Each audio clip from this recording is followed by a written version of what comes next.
Ladies and gentlemen, good evening.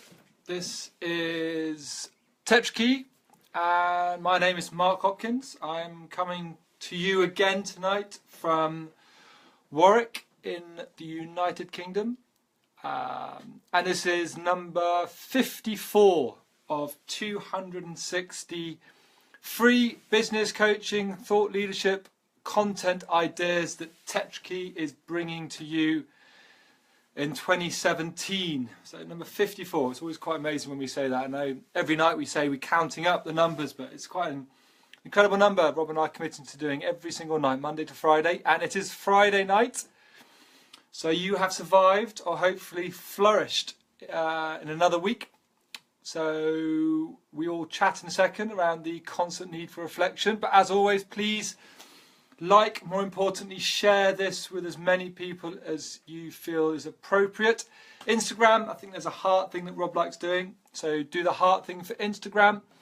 Don't forget our YouTube channel, and please listen to us on the podcast. So we've now got the podcast for those people who are driving.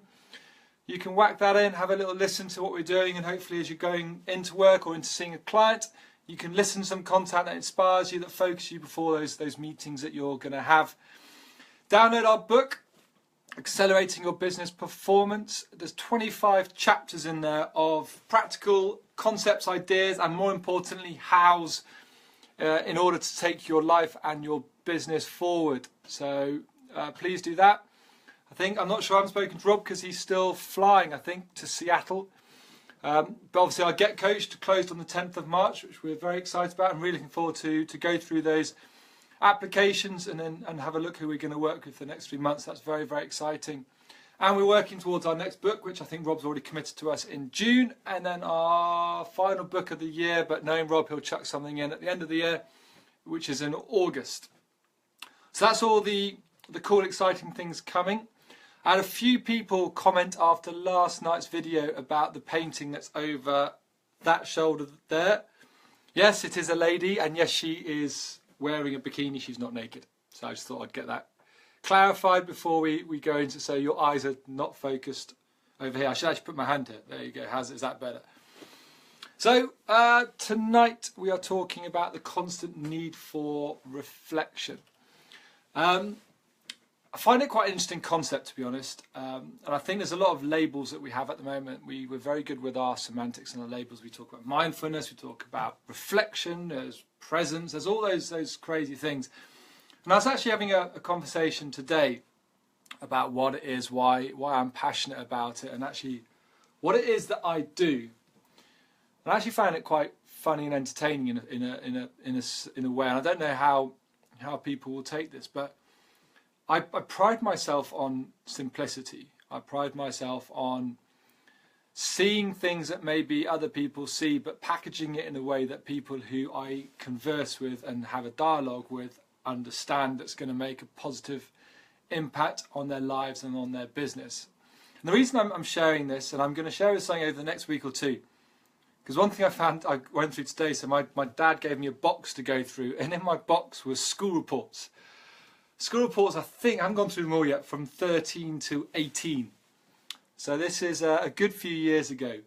And I'm actually going to take some of them back to South Africa with me. I'm going to read some of them out, and it's fascinating. So these are 1993. I read one just now. And I'm not going to share too much, but it's fascinating in terms of the language and how they were talking to me and advising me in 1993 to how I advise clients today in 2017, and it hasn't changed. It's really interesting. So again, we go through these phases, we go through these fads, we go through these different labels of, and at the moment we're talking about mindfulness as the buzzword. Reflection's been there and been around, but what's very, very interesting is all we need to do is open our eyes to different avenues, different concepts, and actually apply some stuff. So I'm sure some of you who watch are passionate about sport. And I'm really, really passionate about sport, and I'm passionate not just about the concept of sport, but I'm passionate about the lessons and learning that we can take out of sport and apply into the rest of our lives. So If we think about sport, and I'm sure in some point of time you have watched some sport either live or on TV. Now what happens, most sport they are made up of either quarters, halves, or there's always a break. There's not many sports where you are continuous. And especially when you have a TV around sport, let's say it's American football or football, real football, let's call it real football. There's a half time. And in that half time, what do you have? Well, you have pundits, maybe ex-professionals or people in the know, reviewing the performance. They're reflecting on what they've observed over the previous 30, 45, whatever the time frame is, and they're making either observations and recommendations or purely observations on what they have seen. Now you may think this is the most simple thing that you've ever heard, but let's apply that into a business environment. Now how many times have you been in a meeting where the chair of that meeting has stopped the meeting with 5 minutes to go and said, right, for the last 5 minutes we are going to reflect on this meeting. Okay, let's just think how simple it is what I've just said. The question that the chair is going to ask 5 minutes before the end of the meeting is, for the last 5 minutes we're going to reflect on how the meeting went. Now I can safely say I've never been in a meeting where a chair has done that. I've never in my longish career, I've worked in corporate since 2008, so nearly 10 years in corporate. I've never ever been in a meeting where that chair has done that. And I find that now, as you think about it, it's quite bizarre. Because again, when I'm coaching my hockey, at the end of every game we have video analysts. He goes away and he looks at the video and he breaks the video down in terms of the sections I want to have. I'll then sit down with my players and I'll show them clips of the game for their benefit, in either to improve the performance but also to look at the opposition of how we're going to play the next game. I look at performance, I review performance, I reflect on performance, and I make changes for the next game. Now isn't that what we should be doing in business on a daily basis? After every meeting, are we reflecting on our performance? Did we achieve in that meeting what we set out to achieve? At the end of the day, how many of you close your laptop, get in your car, drive home, and that's it? It's almost like we're running our business on autopilot. How many of us actually reflect? And again, real reflection. I'm not talking sitting in the car and driving and thinking about stuff. That's not reflection. That's thinking. Because you're also driving, and I really hope for those of you who are driving behind the wheel, you're actually concentrating on the process of driving safely and getting home. If you're concentrating on the process of driving safely to get home, how can your mind be reflecting on the day's performance? I've actually spoken to a client who said he did reflection while driving his motorbike home, which scared me even more. So I've called tonight the constant need for reflection. Now, but I'm going to break this down. So my challenge again tonight is, if you want to leave the office at 5:30, at 5:20 close your laptop. And for the last 10 minutes, sit and think and reflect on how you've achieved what you wanted to achieve today. And let's use the word how, not what you have achieved during the day. Because that's just patting yourself on the back or beating yourself up. It's how you've achieved what you wanted to achieve during the day. How did you go about it? How did you influence that person to sign off that piece of work that you wanted them to sign off? How did you influence that customer to purchase from you today? Because surely the most important thing that we can do is reflect, digest, implement. Because that's the best way for us to grow. That's the best way to learn from our lessons and actually apply those lessons for future benefit.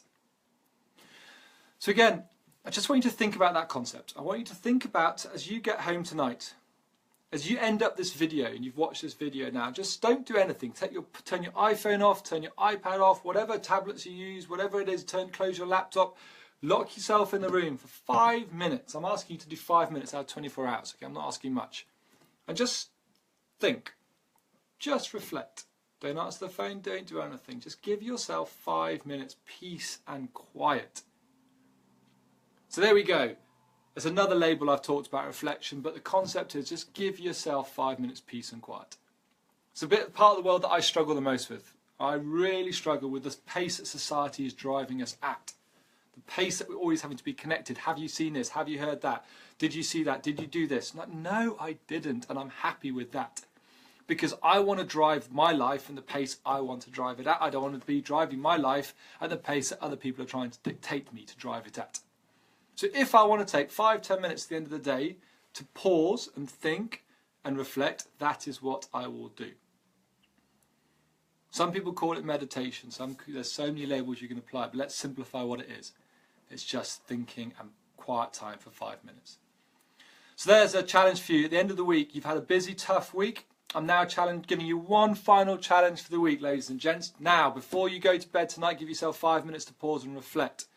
I will be doing that to enjoy what I've achieved and what I've done so far in the UK for the first time back in 2 years. I'm going to be a real typical Brit now and have fish and chips, which I'm very, very excited about. And then before I go to bed, I'm going to spend 5 minutes reflecting on the smile that's getting bigger and bigger on my face every day at the moment.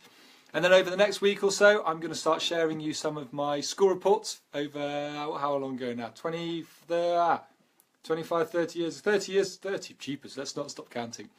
A long time ago, I'm going to start sharing some of my school reports and hopefully give you a little bit more insight into who Mark is. So I hope you had a great week. I hope you have a fantastic weekend. I hope you achieve everything you want to achieve. Over the weekend, give yourself 5 minutes to reflect as you get better. Give yourself 10, 15, 20 minutes. The power that gives you will be incredible. So I look forward to hearing your feedback. Please like, please share, please download our book. Please listen to the podcast. Please look at the YouTube stuff. And please keep communicating if it's valuable to you. And I will wish you a great weekend and I'll speak to you next week. Bye-bye.